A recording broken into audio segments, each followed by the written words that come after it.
Americans today are not free to say what they think. If they say something deemed offensive or insensitive or, worst of all, hate speech, they may be in serious trouble. They may be punished for violating the unholy commandments of the 90s, commonly known as political correctness. But is political correctness a new phenomenon? We'll show you tonight that political correctness has been in the making for more than 8 decades. And it seems that a deteriorating society is exactly what political correctness strives for. But just what is political correctness? As you're about to see, political correctness is nothing less than a Marxist ideology. Marxism translated from economic into cultural terms in an effort going back not to the 1960s, but to World War I. Marxist theory had predicted that if war came to Europe, the working class in every European country would rise in revolt. But that theory proved wrong. When the First World War began in 1914, the workers' loyalty to their country proved stronger than their so-called class consciousness. They willingly put on their uniforms, French or German, Austrian or Russian or British, and marched off by the millions to fight each other. In 1917, a Marxist revolution did occur in Russia, but it failed to spread to Western Europe, again contradicting orthodox Marxist theory. At the war's end, Marxist theorists had to confront the question, what had gone wrong? Antonio Gramsci in Italy and Georg Lukács in Hungary believed they had the answer. Gramsci and Lukács argued that Western culture had blinded the working class to its true Marxist class interests. Before a Marxist revolution could take place, Western culture had to be destroyed. In 1919, Lukács, who was considered the most brilliant Marxist theorist since Marx himself, asked, "Who will save us from Western civilization?" That same year, 1919, Lukács became Deputy Commissar for Culture in the Bolshevik Bela Kun government in Hungary, where he launched a program of cultural terrorism. As part of that program, Lukács introduced a radical sex education program into the Hungarian schools. Political correctness, as we know it, was already beginning to take form. He tried to actually undermine the unity of the family, and that was one of the reasons that he tried to introduce sex education. Laszlo Pastor, a leader in the Hungarian resistance against the communist takeover of Hungary after World War II, explains why children were targeted. It's always much tougher to convert an adult, to do something what he was taught not to do. The program left great residual effects on Hungary. The only thing what we were permitted to accept as far as culture is concerned, what they were teaching, that was it. Free thinking was a very big sin. The Bela Kun government lasted only a few months, in part because the Hungarian working class was outraged by Georg Lukács' assault on traditional Western culture. But meanwhile, in Germany, a new attempt to create a Marxist critique of Western culture was taking shape. There, the wealthy young son of a millionaire grain trader, Felix Weil, wanted to establish a public policy institute, a think tank, to serve as a home for advanced Marxist thought. Modeled on the Marx-Engels Institute in Moscow, Weil's think tank was originally to be named the Institute for Marxism. Martin Jay, chairman of the history department at Berkeley, an author of a history of the Frankfurt School, explains why the name was changed to the Institut für Sozialforschung, the Institute for Social Research. But I think they were very interested in trying to avoid being overly labeled. So it's a fairly bland name, the Institute for Social Research. The Institute was affiliated with Frankfurt University in Frankfurt, Germany, and in time became known simply as the Frankfurt School. The Frankfurt School formally opened its doors on June 22, 1924, but it had already held its first seminar on theory in the spring of 1923. There, almost 24 Marxist scholars gathered for what Weil, the sponsor, called a Marxist study week. One of the participants was Richard Sorge, later a famous Soviet spy. Another was Georg Lukács. Lukács' writings on culture were the basis for much of the program. Almost half of the participants in this Marxist study week would later be affiliated with the Frankfurt School. Following Lukács's lead, the Frankfurt School would be the vehicle that translated Marxism from economic into cultural terms, giving us what we now know as political correctness. The Frankfurt School's first director was an Austrian Marxist economist, Karl Grünberg. Grünberg's principal effort was to firmly establish the Institute's Marxist nature. In his inaugural address, which opened the Institute's new building in Frankfurt, Grünberg said, "It has been our intention here from the outset to maintain uniformity in the way we look at problems and go about solving them. I too am one of the opponents of the economic, social and legal order which has been handed down to us from history, and I too am one of the supporters of Marxism. In the new research institute, Marxism will from now on have a home." Under Karl Grünberg, the Frankfurt School worked mostly on economic questions and the labor movement, conventional Marxist subjects. But in 1930, Grünberg was replaced as director by a young Marxist intellectual with very different ideas, Max Horkheimer.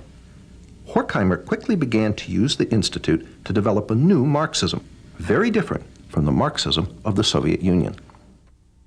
First, recognizing the economic success of capitalism, Horkheimer announced that revolution was unlikely to come from the working class. The Frankfurt School would have to find a substitute. Well, this was the great question. The great question is there a surrogate for the working class? The Frankfurt School would not find an answer to this question until the 1960s. But meanwhile, Horkheimer moved to revive Lukács's work by making the culture, not the economy, the central focus of the Frankfurt School's work. As Martin J. writes in his History of the Frankfurt School, The Dialectical Imagination, if it can be said that in the early years of its history, the Institute concerned itself primarily with an analysis of bourgeois society's socio-economic substructure, in the years after 1930, its prime interest lay in its cultural superstructure. Indeed, the traditional Marxist formula regarding the relationship between the two was called into question. The key to the Frankfurt School's work on culture was the crossing of Marx with Freud.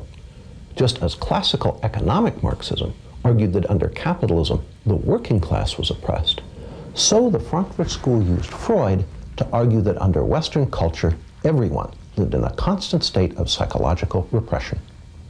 So that there were radical Freudians during this period who had hopes of using psychoanalysis to end what Reich had called sexual alienation, which they saw as significant as economic alienation. The solution, according to the Frankfurt School, was not just a political revolution to overthrow capitalism, but a social and cultural revolution as well. To further the Institute's work on cultural issues, Horkheimer brought in some new blood.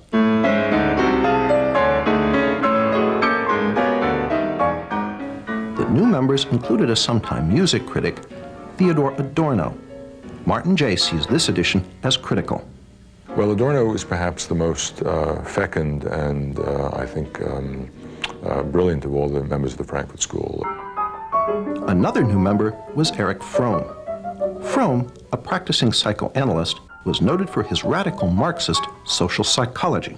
He pioneered the concept of sexual liberation and gender politics. According to Martin J., in Fromm's view, masculinity and femininity were not reflections of essential sexual differences. They were derived instead from differences in life functions, which were in part socially determined. Another piece of political correctness was falling into place. In 1932, Herbert Marcuse became a member of the Institute for Social Research. Marcuse would ultimately become the most important member of the Frankfurt School for the development of political correctness.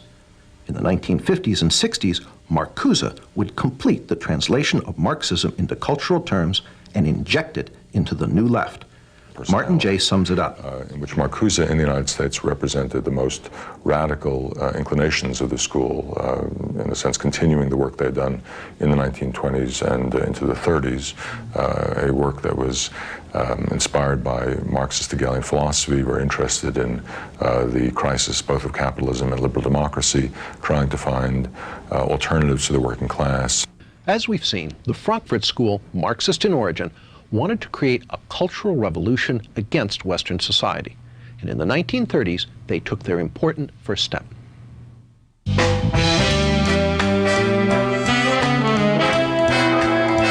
the 1930s, the work of Horkheimer, Adorno, Fromm, and Marcuse issued in its first tangible product, critical theory. The term critical theory is something of a play on words. One is tempted to ask, what is the theory? The answer is, the theory is to criticize. Through unremitting, destructive criticism of every institution of Western society, they hope to bring that society down. Critical theory is the basis for gay studies, black studies, women's studies, and various other studies departments found on American university campuses today. These departments are the home base of political correctness. David Horowitz was present at the birth of campus political correctness. Well, I was a radical in the 60s. I was a Marxist. You know, my buddies were people like Tom Hayden. I edited the largest magazine of the left at the time, Ramparts.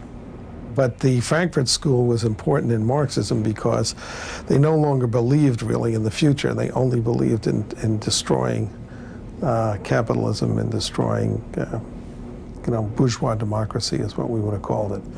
And if you look at today's campuses, that kind of nihilism is really the dominant theme. That is, attack America. The Frankfurt School was careful never to define what critical theory was for, only what it was against. Again, Martin Jay, the Frankfurt School's semi-official historian. Critical theory itself always felt reluctant about being put in the straitjacket of systematization and defied its reduction to a simple definition.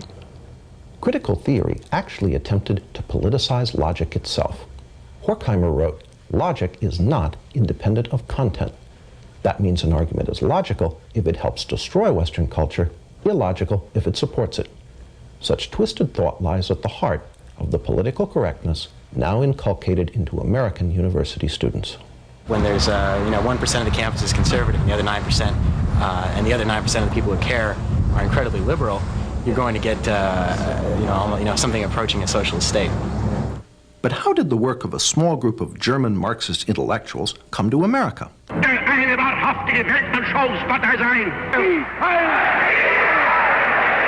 1933, when the Nazis came to power in Germany, the Institute for Social Research fled. It fled to New York City, where it was reestablished that same year with help from the president of Columbia University. Once in America, the Frankfurt School gradually shifted the focus of its work from destroying German society and culture to attacking the society and culture of its new place of refuge. Not only did they apply critical theory to American society, they added some new elements.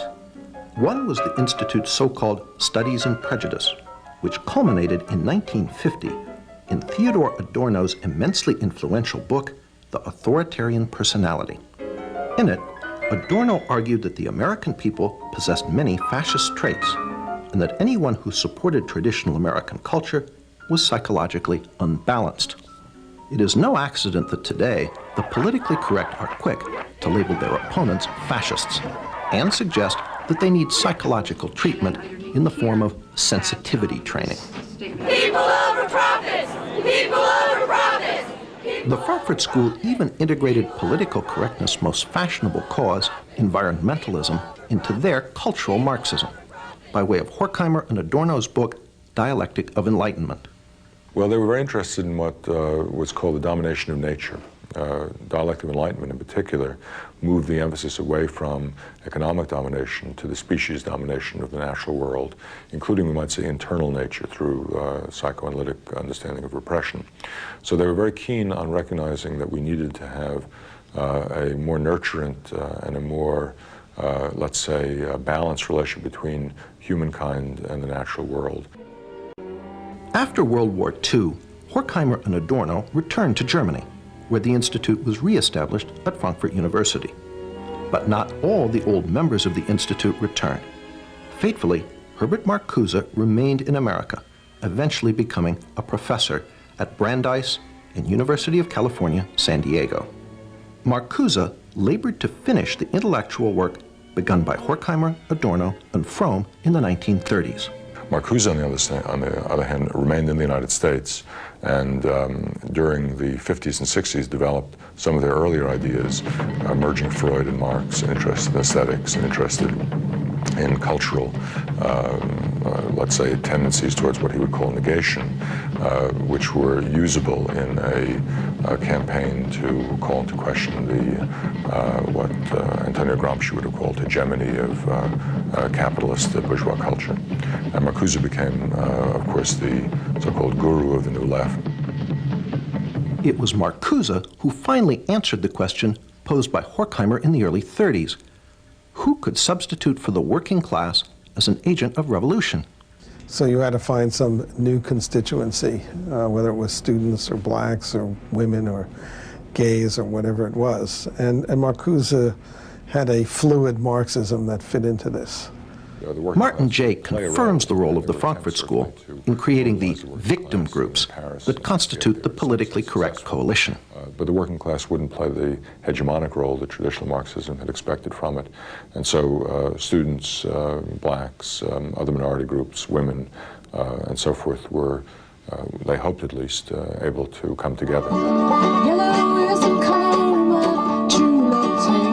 Of critical importance for the injection of the Frankfurt School's work into the student rebellion of the 1960s was Marcuse's revival of Fromm's notion of sexual liberation. Marcuse, however, was the main conduit of ideas. But Marcuse had written one important work in the 1950s called Eros and Civilization, a work which attempted to rub Freud against the grain and come out with a radical, even utopian reading of psychoanalysis.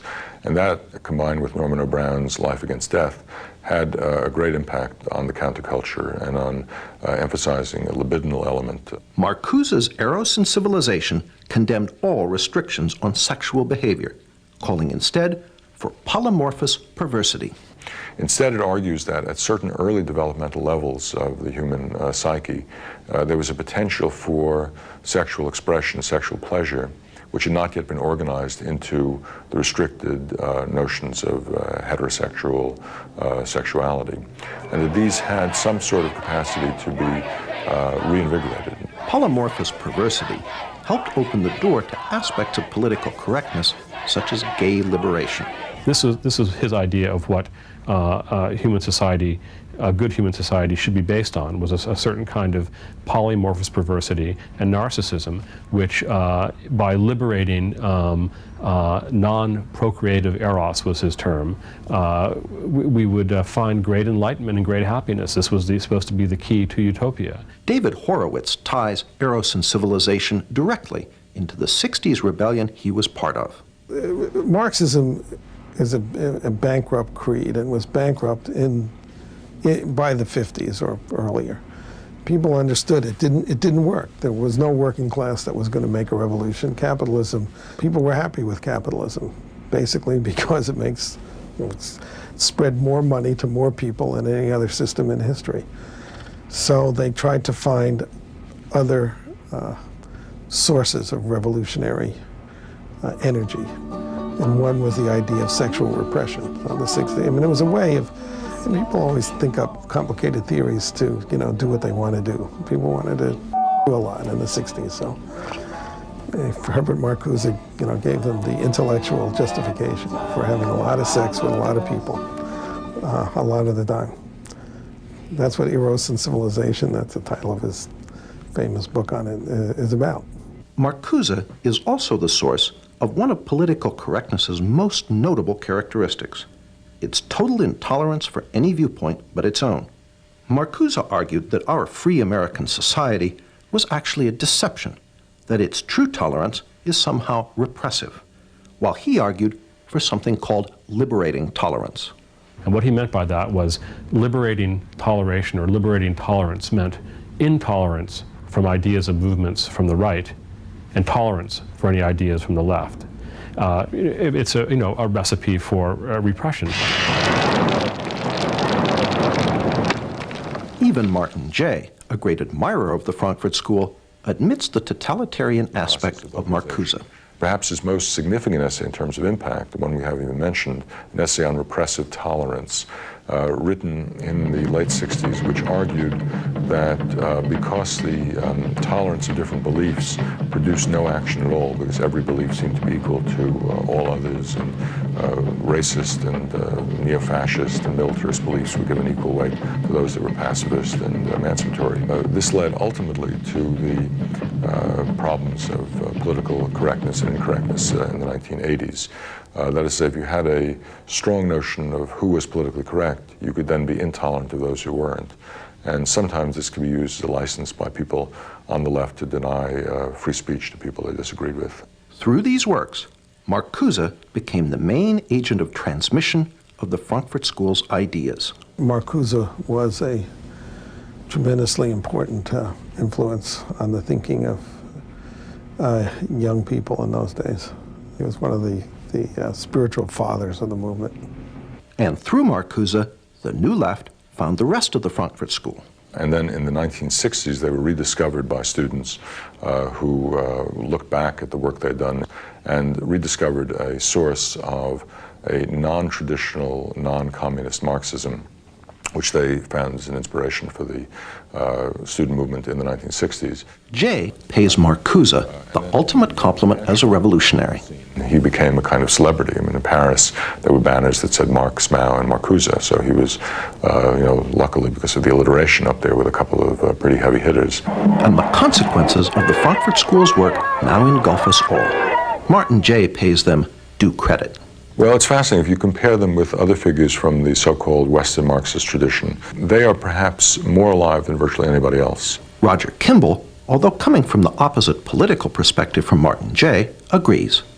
The institution of the ideas of radical multiculturalism in the academy and what you might call its enforcement wing, namely the ideology of political correctness, testify to the vitality of some of those ideas, some of the ideas of the Frankfurt School. We asked former New Left leader David Horowitz what the members of the Frankfurt School, Horkheimer, Adorno, Marcuse, might think if they could come back and visit one of America's politically correct campuses today. Well, I'm sure they would be thrilled because they would be, gods.